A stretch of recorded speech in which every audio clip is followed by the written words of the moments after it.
This is Alan Michelle with Poker as a Side Hustle, showing you how to win at poker, one hand example at a time. Alright, so I'm going to be posting a series of videos in which I showcase how to play against a Maniac using real-life examples of a Maniac that I played against yesterday. Maniacs are a great source of profit.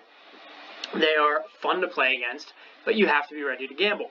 And they are a great example of why you can't just play like a GTO robot all the time. I mean, you can be profitable, but you will make way more money whenever you quickly realize that certain players are just playing ridiculously, and you start exploiting that. And I'm going to go through a few hand examples.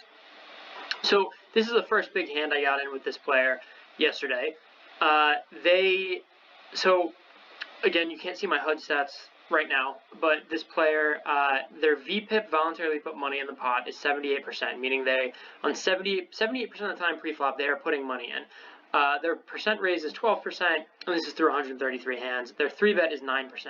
So they're doing a lot of min 3-betting, so you raise to 3.5, and they, 3.5 big blinds, they raise to 5 big blinds, or 6 big blinds is the min.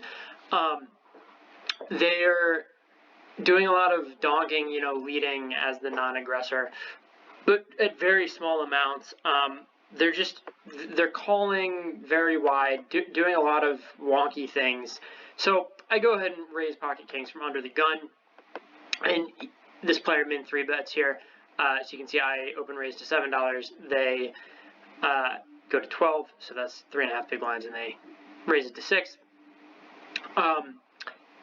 I'd seen this player do this a couple times already, so I'm kind of just happy to keep raising and keep putting money in the pot whenever I'm so strong.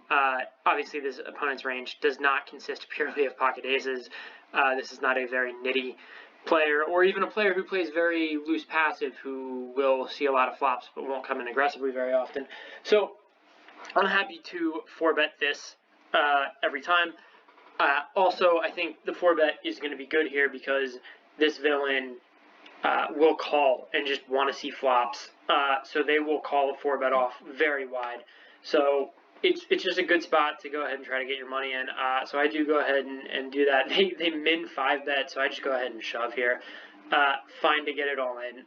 The board pairs here, pocket aces, not pocket aces, 2 aces on the board. So it's a lot less likely the opponent has an ace.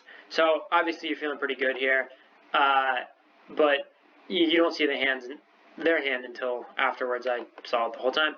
They had 7-8 suited. So this is the first, like I said, this is the first big hand I played in with this opponent. You can see that after this hand, this villain has $621 behind. They hit the straight on the river, obviously. 7-8 suited, it's a good.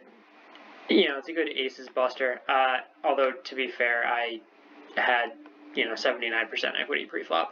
So, got my money in good. These coolers happen, and, I'll talk about it, and I've talked about it before. You can't get emotionally invested and get pissed off by stuff like that happens. I'm looking at that, and I'm saying, okay, I got my money in pre-flop against a Maniac with pocket kings, and now there's a Maniac at the table with $621 behind that I am going to get in there and scrap and gamble for.